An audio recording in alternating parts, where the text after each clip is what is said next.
Hello, I'm Alex, and this week I'll be designing a board for a board game. After I design it, I'll still have to play test it, work out some kinks before I use paint on chipboard. This black rectangle behind me on the whiteboard is the size of the chipboard I'm going to eventually use, so I'm going to use it as I design it to make sure that I have room for everything I want to put on the board.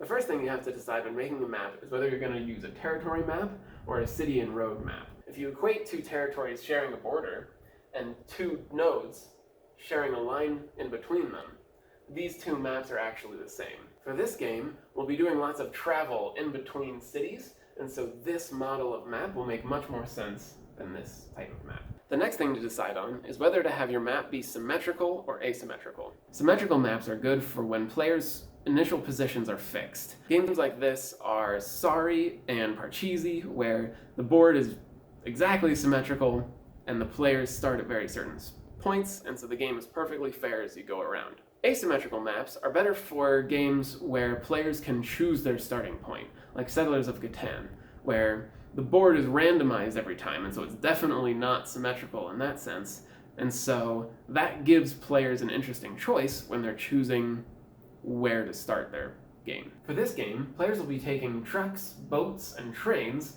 to transport goods around a network of cities.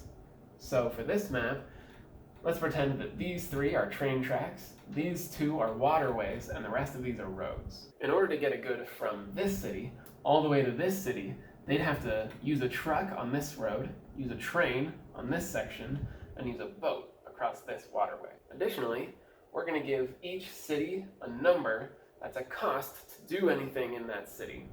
So this city might be a 1, this city might be a 3, this city might be a 7. If players have to buy a raw material in one city, manufacture that raw material into a good in a second city, and then sell it in a third city, it's important that they travel at least to sell it somewhere else. The players would want to pay $1 for the raw material, they'd want to pay 3 or less to turn it into a product, and they'd want to sell it for as much as possible. So if this purple city is a 7, they'd want to travel all that way to get the most bang for their buck. Our goal for this week is to make a map out of cities with different costs, and roads, train tracks, and waterways that create interesting decisions for players and diverse strategies that they can choose.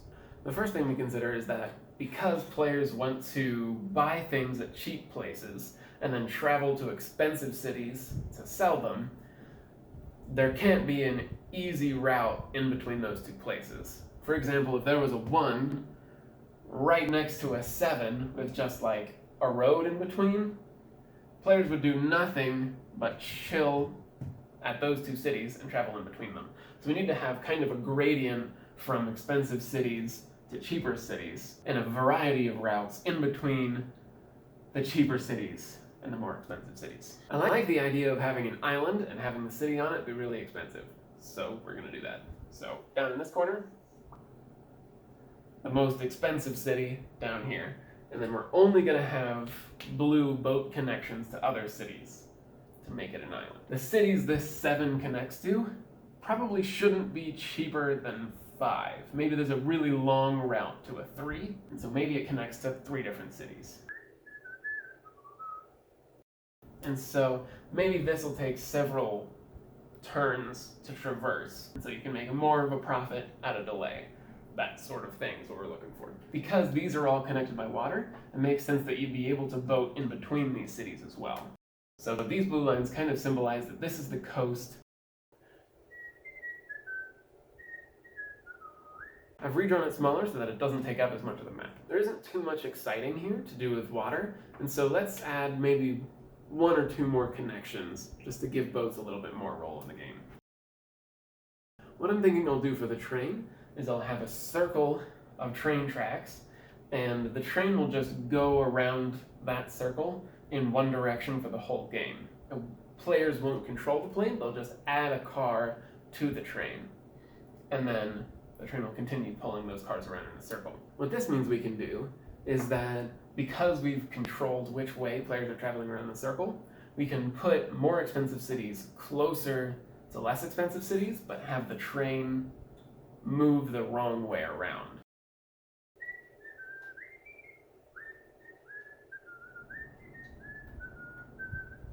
Because it goes from the expensive city to the cheap city, That's okay, because the players want to bring stuff from the cheap city to the expensive city, and so it'll take a lot of time for the train to go all the way around, and so that gives the players a choice to either sell their goods at a cheaper spot for faster money, or hold on to it for a long time but have a bigger payoff. If we wanted to make that decision more extreme, we could have this route take a really long time and have this number be a 7 instead, because then the payoff would be greater, but they have to wait more turns in order to get their money back. The train is going to be a very consistent cycle, where boats or roads might have traffic, or other players might get in the way somehow.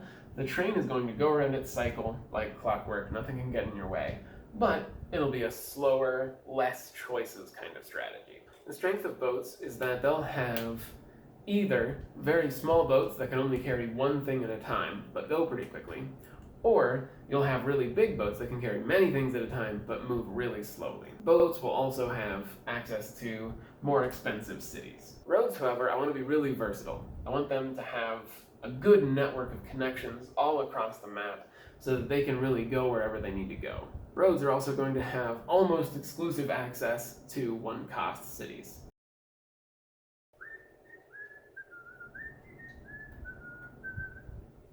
I drew in some circles, just kind of filling out the map. And now I'm going to draw in the cost of each city, trying to maintain the gradient of expensive cities to cheaper cities. Now that I've drawn in the costs for all the cities, I'm going to connect basically all of them with roads. We can start to add in a few unique paths to make things more interesting. I think it would be interesting to have a really low capacity ferry that can carry exactly one truck from this one cost city to this 7 cost city. I think that would be a really interesting thing that players could try to fight for, but because of its limited capacity, they wouldn't be able to make that their whole strategy. We could make a small stream that only a small boat can drive on, and maybe it's only available every so many turns. Or maybe it's dangerous and you have a something % chance to lose your boat and any goods on it if they go through it. Now that we've made the map of how many cities there are, where they are, and how they connect, it's time to think about how fast each mode of transportation is and how long each route in between the cities are.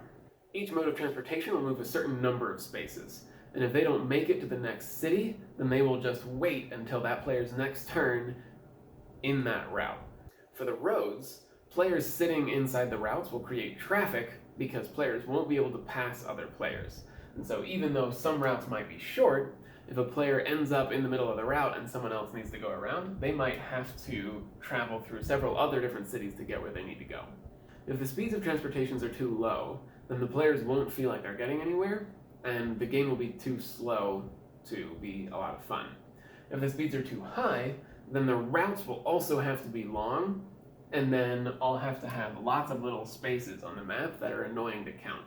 And so what we're kind of looking for is something like Ticket to Ride, where there's a certain size of space, and then later I'll readjust these cities to be exactly that number of spaces apart. But for now, this could be anywhere from 1 space long to 4 spaces long, and then later I'll change the distances to match up with how long they're supposed to be. Let's start with the waterways. This route right here is supposed to be long because it skips a stage. It goes straight from 7 to 3. And so our tugboat that can move 7 shouldn't be able to move it in 1 turn. And so what we're going to do is we're just going to set that to 8. That means our bigger boat, the cargo ship that can carry much more than the tugboat can, won't be able to make it until 4 turns have passed. Let's set this distance to 4 so that the big boat only takes 2 turns to get there. If you're a little boat that wants to get from this city to this city, but there's a cargo boat in the way here, let's make it so that this route is exactly 7 so that you can go all the way around and still make it. Let's say this route only shows up on certain rounds. We don't want you to be able to go straight from 1 to 7 in 1 turn, but we definitely want you to be able to get through in 1 turn. There's no reason for a cargo ship to be in here, so let's just set this route to 4 so that a tugboat can get through cleanly. If this route is less than 4, then a tugboat could just go straight through this city to here, and this route would be totally unnecessary. Let's set it to 5 just to make sure that it takes longer to go around than it does to go straight there. The final waterway goes into the center of the map. And the main purpose of this is just so that if you have boats, you have a little bit more room to work around with. And if you have a boat, you can connect it into this train route. Visually on the map, it's pretty long, so let's set this to 6. I chose lengths for each of the routes based on a couple of factors. One is the physical distance of how far they are on the board. This can be changed later, but it's still a factor. The speed of the boats has to be taken into consideration, as well as how fast I want boats to be able to get from certain cities to certain other cities.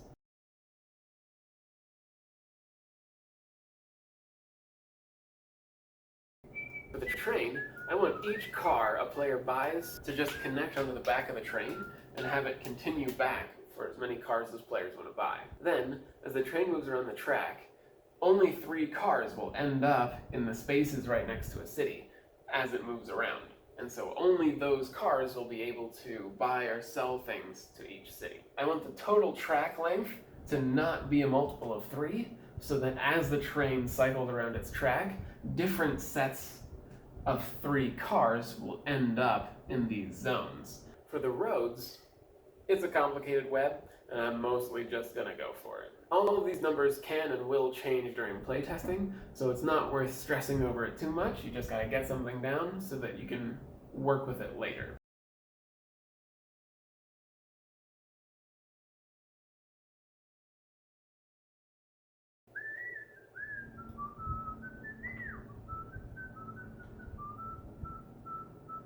Now that I've got this map all set up, I'll have to run quite a few playtests to try to nail down how long these routes should really be, how fast these transportation methods should really go, and make sure that it all plays well. After I do all the playtesting, it'll be a whole other project to take this whole thing and turn it into actual art on chipboard. I hope you enjoyed watching me design a map for a board game. I'm excited to keep playtesting it and keep working on this board game. Next week, I want to model, attach supports to, and depending on how it goes, actually do the printing. Thanks for watching. I hope you enjoyed. Please like and subscribe, and have a great week.